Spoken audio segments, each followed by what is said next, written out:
আমাদের মতো সুন্দরী মেয়েদের পছন্দের তালিকায় কেমন ছেলে থাকে জানেন আপনারা? আজকে সেটাই আপনাদের সামনে আমি ভিডিওতে প্রকাশ করছি।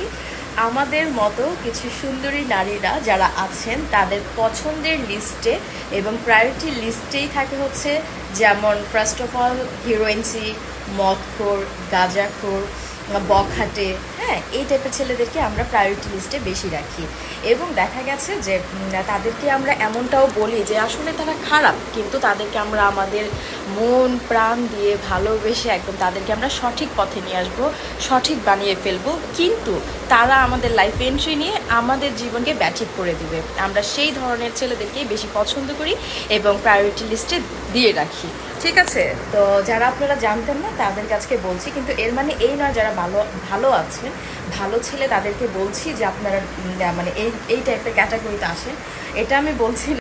আর এই টাইপের ছেলে বেশিরভাগই আপনি ফেসবুকে পাবেন, ফেসবুকে পরিচয় হয়, কিংবা আপনার আশেপাশেও এরকম অনেক আছে মহল্লার মধ্যে, আপনার পরিচিতর মধ্যে।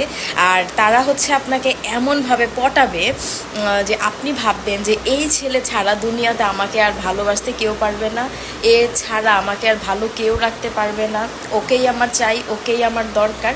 এবং সেও এমন একটা কিছু প্রকাশ করবে যে আপনাকে পাওয়ার পর সে ভালো হয়ে যাবে, সে আর কিছু করবে না, আগে যা করেছে করেছে, বাট সে ভালো হয়ে যাবে। আলটিমেটলি যদি তাই হতো তাহলে তো আর কথা ছিল না। তো আমি আসলেই এটা বলবো যে আমরা যারা সুন্দরী আছি, আবারও বলছি, তাদের প্রায়োরিটি লিস্টে কিন্তু আমরা এই টাইপের ছেলেদেরকেই সিলেক্ট করে থাকি, ঠিক আছে? এবং তারা সবসময় ওই একই কথা থাকবে যে তারা আমাদের লাইফ এন্ট্রি নিয়ে আমাদেরকে ব্যাঠিক করে দিবে, আর আমরা শুধু তাদের জন্য ত্যাগ স্বীকার করে তাদেরকে সঠিক করে দিব। এটা হচ্ছে এই সুন্দরী মেয়েদের রুলসের মধ্যে পড়ে।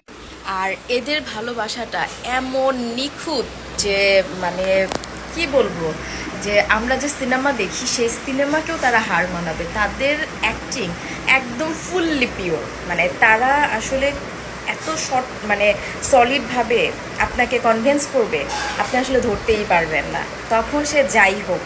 আর দেখবেন যে ওই টাইপের ছেলেদের প্রতি সুন্দরী মেয়েরা কিংবা আমার মতো মেয়েরা আমরা বেশি প্রায়োরিটি দিই, এজন্য কারণ ওদের ভালোবাসার কথা এত সুন্দরভাবে বলে যে আসলে দুনিয়ায় তখন আর মানে নিজের যে ধ্যান ধারণার মধ্যে আর থাকতে ইচ্ছে করে না, তার মধ্যে ডুবে যেতে ইচ্ছে করে। আর দেখবেন তখন সেখান থেকে ফিরেও আসা যায় না, না পারা যায় সেখানে থাকতে, আবার ফিরে আসতে। তো বিষয়টা হচ্ছে এইটাই যে আমরা সুন্দরী রমণীরা অবশ্যই হিরোইনচি, ফেন্সিডিল খায়, তারপর নেশাখোর, এই টাইপের ছেলেদেরকে আমরা পছন্দ করে থাকি।